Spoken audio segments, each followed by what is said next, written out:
Quit பண்ணிடலான்னு மொத்தமாலாம் தோணல. அப்பப்போ வெறுப்பாக இருக்கும், மோட்டிவேஷன் இருக்காது, அவ்வளோதான். ஃபஸ்ட்டு நான் வந்து நீட் சேனல் பார்க்கல. ஃபஸ்ட்டு நான் ஜேஇ சேனல் தான் பார்த்துக்கிட்டு இருந்தேன். அதில் தான் பார்த்து நல்லா இருக்குது வேதாந்து, நல்லா சொல்லித்தராங்க அப்படின்னு சொல்லிட்டு அதுக்கப்புறமா அப்படியே நீட்டுக்கு அப்படியே அதுலேயே பார்க்கலாம் அப்படின்னு வேதாந்து நீட் இங்கிலீஷ் ஃபாலோ பண்ண ஆரம்பித்தேன்.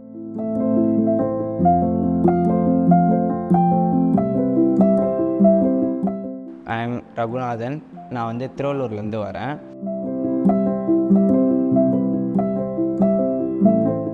ஃப்ரம் த ஸ்டார்ட்டே வந்து ரொம்ப இன்ட்ராக்டிவாக இருந்தாங்க. சாம் வந்து அப்பப்போ கால் பண்ணுவாங்க. கால் பண்ணி இந்த மாதிரி ஏதாச்சும் வேணுமா, ரிசோர்ஸஸ் அனுப்பிட்டா, டெஸ்ட் எழுது, அசைன்மெண்ட் பண்ணுன்னு சொல்லிகிட்டே இருப்பாங்க. ஓகே, கரெக்டான ட்ராக்கில் தான் போயிட்டுருக்கோம், கரெக்டாக லீட் பண்ணிகிட்டு இருக்காங்க அப்படின்னு சொல்லிட்டு தோணுச்சு. கடைசி வரைக்கும் மாஸ்டர் டீச்சர்ஸும் வந்து கூட நிறைய ஹெல்ப் பண்ணிருக்கிறாங்க. பயாலஜி மேமும் நிறைய ரிசோர்ஸஸ்லேருந்து கொஷின்ஸ் எடுத்து தருவாங்க. வாரம் டெஸ்ட் வைப்பாங்க, குவிஸ் வைப்பாங்க. அதனால் அப்படியே ஈஸியாக இருந்துச்சு ப்ரிப்பரேஷனுக்கு.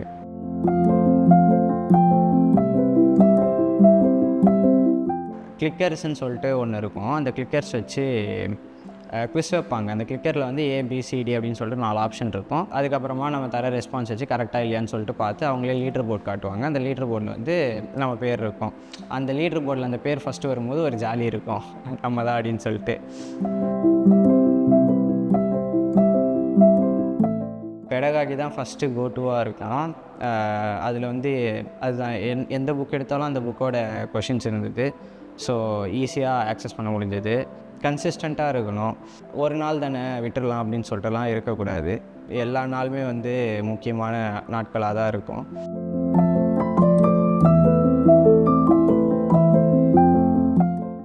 ரொம்ப நேரம் உட்காந்து 10 மணி நேரம் 12 மணி நேரம் படிக்கணும்லாம் கிடையாது. 4-5 மணி நேரம் ஒரு நாளைக்கு படித்தா கூட டெய்லி படிக்கணும்.